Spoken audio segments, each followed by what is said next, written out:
চাঁপাইনবাবগঞ্জের গোমস্তাপুরে জমিজমা সংক্রান্ত বিরোধের জের ধরে এক মাহিন্দ্রা চালককে পিটিয়ে হত্যার দায়ে সাবেক খাদ্যমন্ত্রী সাধন চন্দ্র মজুমদার সহ হত্যাকাণ্ডে জড়িত স্থানীয় আওয়ামী লীগ নেতাকর্মীদেরকে গ্রেফতার ও বিচারের দাবিতে মিছিল ও সমাবেশ অনুষ্ঠিত হয়েছে।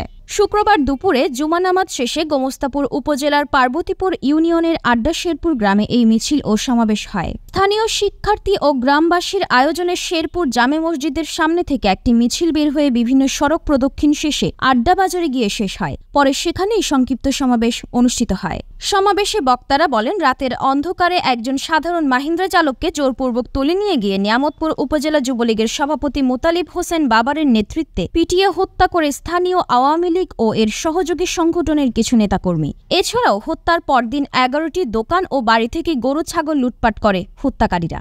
এই হত্যাকাণ্ডের প্রায় 5 মাস পেরিয়ে গেলেও 35 জন আসামির একজনকেও আটক করেনি পুলিশ। উল্টো এখনও আসামিরা নানা রকম ভয়ভীতি ও হুমকি দিচ্ছে নিহতের পরিবারের সদস্যদের।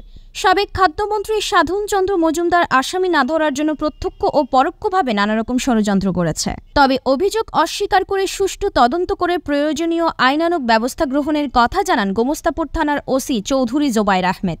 গত 24 মার্চ রাত 8:30টার দিকে শেরপুর পশ্চিমপাড়া এলাকার ফসলি জমিতে নিয়ে গিয়ে মাহিন্দ্রা চালক জয়নাল আবেদিনকে পিটিয়ে গুরুতর আহত করে আওয়ামী লীগ ও এর সহযোগী সংগঠনের 30 থেকে 35 জন নেতাকর্মী।